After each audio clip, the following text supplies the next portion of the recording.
Now, in order to solve the question, we need to basically come up with the formula for the optimal level of exercise for any combination of the parameters.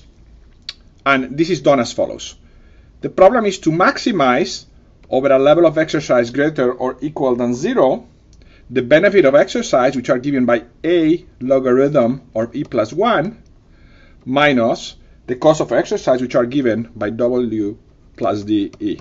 And please remember that this has the usual structure. The constraint is in the control variable is greater or equal than 0. This is the benefit function, and this is the cost function. Okay, so we are in familiar territory. So what is the first thing that we need to do? We need to check whether the concavity and the crossing conditions are satisfied. And that can be done very easily by noticing the following.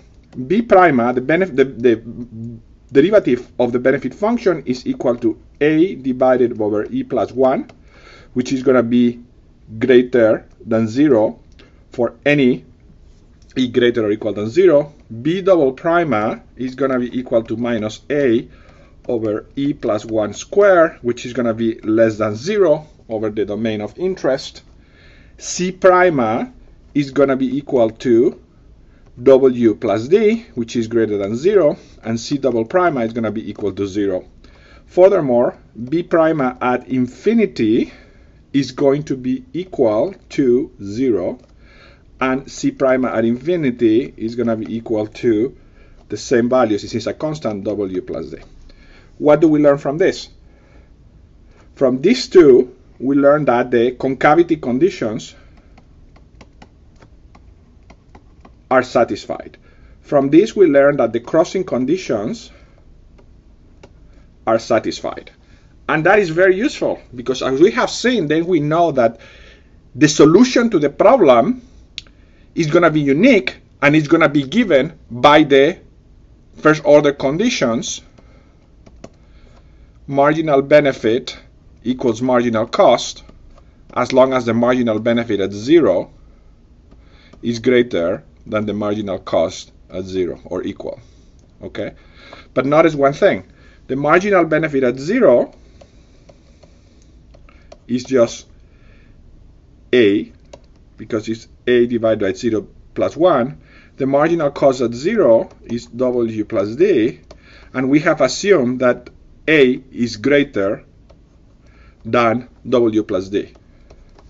So we know that we are in this case, and therefore we are in an integral solution in which marginal benefit has to be equal to marginal cost. But that implies that the solution is very simple. We know that marginal benefit is a over e plus 1. We know that marginal cost is wd plus d, and with a tiny bit of algebra we get that E star, the level of exercise, is going to be, the optimal level of exercise is going to be equal to a divided over w plus d minus 1. That is the formula for the optimal level of exercise as a function of the three parameters given the constraints that we have put on the parameters. Now, what do we find out? With respect to the question that we are asking this problem, what happens if we multiply a by 2 by doubling it, w by 2, and d by 2? It's very easy to see that these 2 cancels everywhere and that the solution doesn't change. So in other words, multiplying by a positive constant all of the levels of a, w, and d does not affect the solution.